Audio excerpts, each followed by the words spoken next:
What we got here looks like a mix between coffee and tea.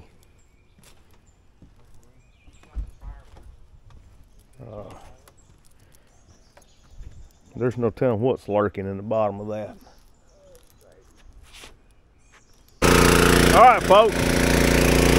We got Cinderella pumping the yuck out. It's creating a vortex now. That water's got to be, 2.5 foot deep on that step right there. Anyway, this will be another one of these where we'll probably cut the bottom of the liner and ooze the yuck out.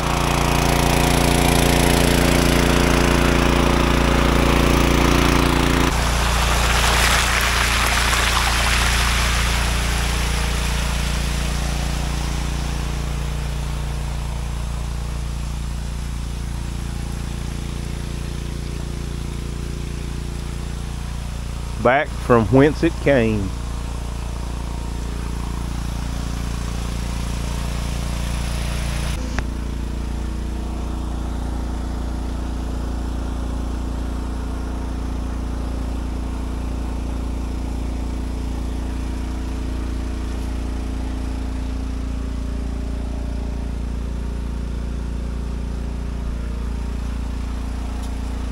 Doodlebug. Come out with your milk and bread. We're coming in after you. Anyway,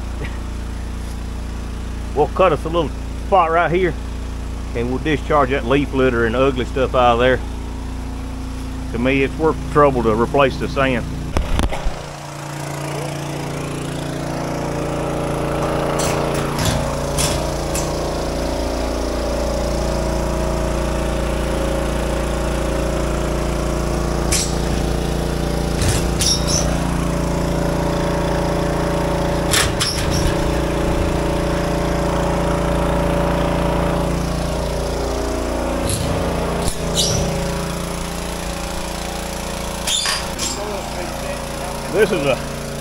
This is a pool faux pas. You see that run of boat? You see that run of boat? They should be behind this. Hid out of sight. Nobody knows they're there. Part of the reason is the manufacturer ensures that this don't hit that if you put it in the right place. And that don't hit this if you put it in the right place.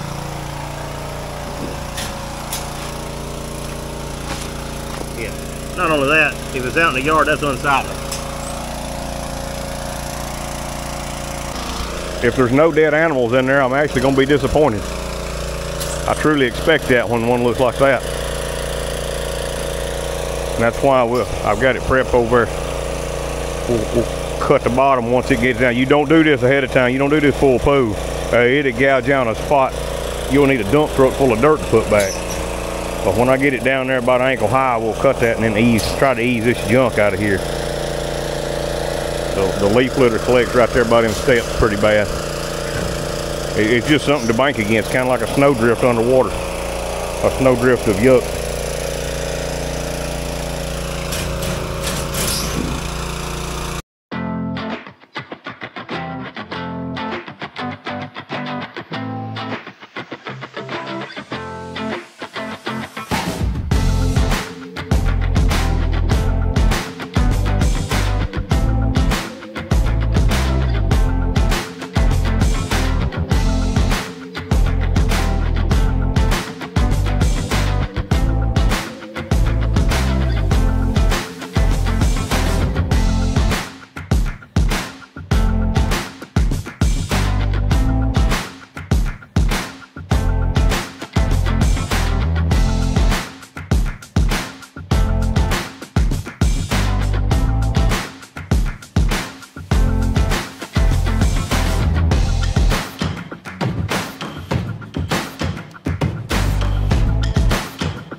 All right, folks, we're about to win on this one. Looking pretty good. Water coming in. It had a good hard bottom, so I was able to ditch the sandals and pull out the immigrant feet. We just like a few more. Got one more after this today. You saw this one was nasty. Dug us a hole, let that jet out. Patched my little hole bag. I used the dirt, not just saying, use just sand, she's gonna collapse, right? So I used the dirt I removed, poked it under there, smashed it down real good. Jobbed it with a hoe handle or a shovel handle. Put my sand back on my side, made me a pretty cove all the way around. This had the Glad-On, don't matter who, little cove base. It's made out of styrofoam looking stuff or some kind of foam. But we just doctored it up with a sand cove. It gives a little butter on this than those. I don't understand. I make a sand cove somewhere around 6 inches each way, and those I'm not even gonna say the name brand. Those little coves you buy are only 4 inches each way, and then they do collapse a lot. It looks good. I'm not gonna knock that, but my sand works very well for me. We're about to win. I don't know how much more over in our catch pool. Probably not much. We're gonna wrap this up. I appreciate you watching. It looked like the second one was a score. This is gonna be a lot better than half a ton or a ton of leaf litter in the bottom of it. Look at there. Just a little bit of water to get rid of.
Lay it in the yard? Are you truly kidding me? Why would you lay it in the yard? And I know I'm relining, I'm not setting up a new pool, but when I set up a new pool, that's a sterile environment. I've done pointed this out. Why would you lay it out there in sticks and weeds and pine cones, broken glass? Where are you? What, have y'all got like a velvet lined front yard or something? Is it AstroTurf? That is a much cleaner environment to put your liner in. And I even read the liner instructions and they tell you lay it out in the yard. Well, if they're selling you a liner, they don't care if you tear it or not. I've been doing this 15 years this way. It's never caused me one moment's problem. That's laying down fine. We had plenty of radiation down. There's not sunshine, but it's plenty warm enough. I don't understand that. We're about to wrap this up. This one probably ain't gonna take an hour and a half. Of course, it was empty. We didn't have to fight. There's very little of sand to fix. We didn't even catch, you could see in that pool, we didn't catch 8 to 10 inches of water on the high side over a deep side.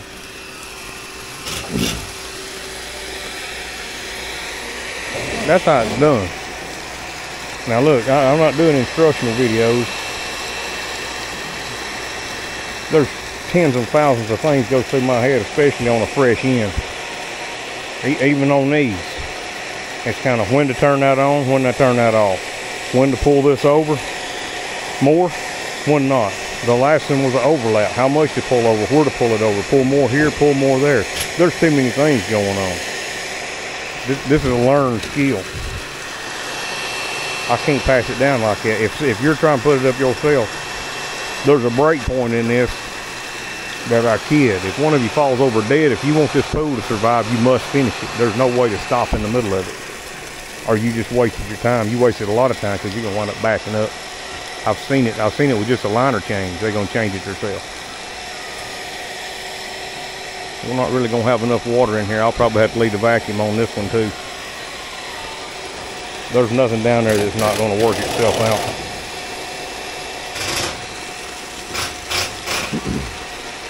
Efficiency in everything you do. When I found something that made this go faster, I used it continuously. It's numerous things. As soon as you find something that gives you exactly what you want in the end, that's faster, you need to stick with that. That's in everything you do. I'm gonna wrap this up. I appreciate you watching Country All the Time.